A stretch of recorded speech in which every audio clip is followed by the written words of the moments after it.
Privatus BAP serveris sukūrė legendinę didžiąją kovą. Širdį veriančias išdavystės. Pabaig, tu turi tai matyti. Ir nesaikingą turtų troškimą. Brangiausias serverio daiktas yra kiaušinis. Ir jis net neturėjo normalios pabaigos. Kas per velnias? Pradėkim šitą istoriją nuo pat pradžių. Ką šiandien veiksime? Pradedam, atidarom serverį. Mes nepasitarėm, ką sakyti. Pirmas BAP sezonas prasidėjo su pono Akiniuočiu. Dar žodis, aš sustojus spragdinsiu nelegaliai. Mr. Weedu. Egzorcizmai, man patinka. Man tu. Tai išgerk launės paušiną, nebežaisi greit. Ir Skreperiuku. Sakyk, kad negalima naudoti TNT, o jeigu tai yra naudojama grindinimui, Greitai serverio žaidėjai kūrė taikų miestelį. Vydas verčia mus visus pasistatyti centre namuką. Pastačiau savo tokią kaip hatelę, tokią kaip savo hatikę. Čia yra Mantelio namas, visai geras namas. Visi jie čia gyveno visai ramiai. Tik ne ponas Akiniuotis. Dabar mato ženklai, žiūrėkit, kaip mane dviniukštis buvo patrolinis. Ir kas šį per troll, kas taip elgės? Nu, bent jau pridėk taip, kad jam truputį užknistų. O ne, mano namas. Atėjo, pamatė. Tie bėgioja aplinkai. Tai mano namuose akvariumas, jis tatanas, pasakyti, ne? Kas čia? Pagalvoju, kad tavo namas atrodytų geriau po vandeniu. Oh my god, mes jau beveik pabaigėm. Nuostabu. Niekas nesužinot.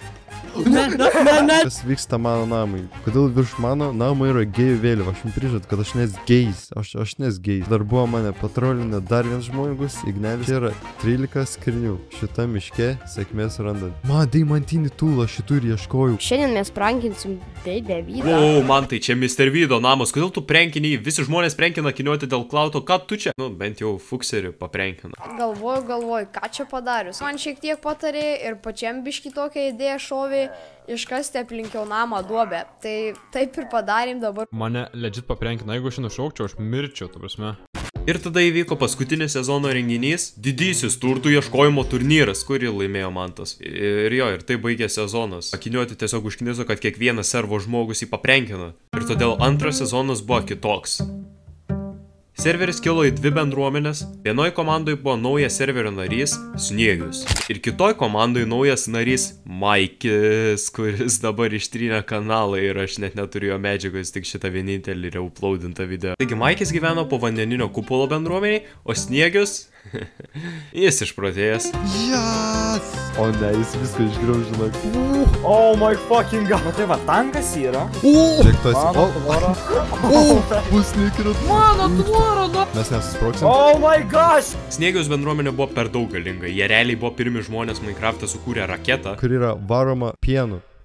su kuria jie tiesiog nuskrido į Pillagerių bokštą, apiplėšė plėšikus ir... Ne pagal planą viskas! Staiga Pillageriai užpuolė kaimą, visur panika. Mes reidą laimėjom. Ir tada viskas gerai, nes jie tiesiog išgelbėjo kaimą. Ir parskrido atgal. Ne, jų raketa užsilenkė vidury vandenyno, dėl ko jiems reikėjo tiesiog įsibrauti šitą vandens šventyklą ir pavogti kempinės, kad galėtų išsausinti savo raketą ir saugiai grįžti namo. Namai, yes. Taip pat jie darė valčių lenktynės ir sumo eventą. Aš tiesiog realiai neturiu kada gražiai įterpti šito fakto, tai tiesiog dabar pasakiau. Sumo laimėjo kažkoks modis, ką žinau, o lenktynės laimėjo Flawlessas, dėl to, kad Mantas tiesiog durnai susimovė. Bet dabar grįžkim prie Canon eventų. Mes vieną dieną ramiai jūroje plaukėjome. Ieškojame deimantų, nes žinoma, mums pritrūko deimantų mūsų bendruomenė ir netyčia radome įtartiną bazę. Taigi Mantas iškeliavo iš šnipinėtos kitos bendruomenės. Jeigu norit, kad manęs nepričiuptų, subscribinat dabar. Ir šitas dalykas baigės tragiškai. Tada beliko tik pačiam Akiniuočiui su Sniegiumi įsibrauti Maikio bendruomenės bazę. Ten jie pasistatė bazę po jų bazę, pavogė iš bazės visus deimantus ir paslėpė juos savo bazei, saugiausiam seife pasaulyje. Gal čia kažkaip įmanoma pradėsti? Joks nubas neturėtų atidaryti. Logiška, kad po to Maikis su Flawlessu įsibrovė į tą Sniegiaus ir Akinio bazę ir čia rado visą branduolinio ginklo programą. Tada jie rado seifą ir susidūrė su sunkiausiu kodų pasauliu. Atspėjau! Ne, aš rimtai galvoju, gal tiesiog reikėjo Sniegiui duoti tą seifą padaryti, o ne Akiniuočiui. Kitą rytą Akiniuotis ir Sniegius nuėjo į seifą pasižiūrėti savo privogtus turtus ir aišku nieko nerado. Žinai, ką tai reiškia? Nu.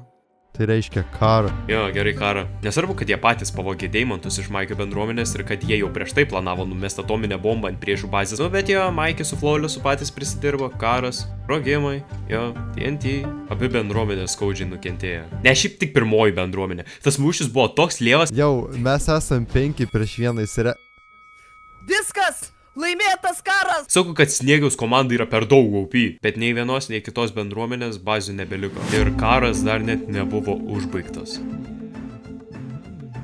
Trečiame sezone Sniegius išdavė savo komandą ir prisijungė prie Maikio ir naujo žaidėjo Flufiko. O Mantas su Akiniuočiu tuo metu nemiegojo. Jie nuėjo į uždraustą Endo dimensiją ir pavogė brangiausią daiktą visam serverį.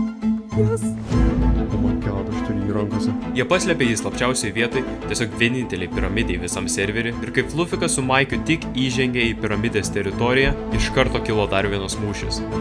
Oh my god, aš dead. Deg, žiūrėkė, deg. Jūs! Viskas, deg. Tu mano ariklį sunaikinai. Oh my god, ką jūs su kiaušiniu padarė? Vieną specialiai padarė. Mane kiaušinis dingo. Akinis durnelis. Jis tiesiog paspaudė ant kiaušo ir tas kiaušas dingo kažkur. Jis taip paprastai atidavė brangiausią daiktą į priešų rankas. Tačiau Akiniuotis ėmėsi keršto. Jis nužudė abudu priešininkus. O, Vidai, ką tu čia? Baig! Kas baigti, kai aš tau valgyti duodu? Aš gyvenu gyvenimą, nu. Vidai, tu turi... Einu namo. Vidai, žiūrėk, čia yra papirkimas, kad ateitum mūsų komandą. Kokie lievi armarai. Kas lievi? Galų gale Flufikas ir Maikis buvo visiškai sutriuškinti. Jiems net nepavyko gauti kiaušinio, nes pasirodo Akiniuotis jį nuteleportavo dar giliau po piramidę. Rudau!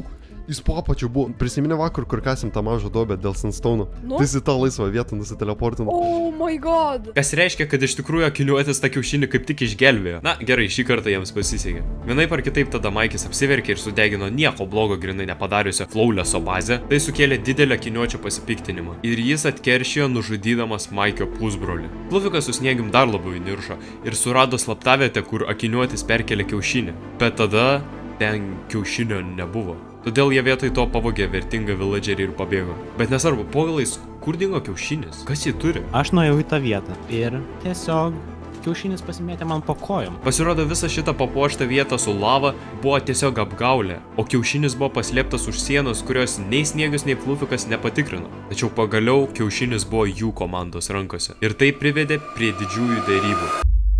Derybos vyko Baprugiuose, neutraliame kaime, kurį pastatė Muravydas. Ir jos žinoma vyko tarp dviejų komandų – Bambukų. Ajo, dar priešo komanda Sniegiaus komanda pasivadino savo komandą Bambukais. Atiduok bambuką. Ir kiaušinių. Duokit prisiminti, jūs esat kiaušiniai, jo?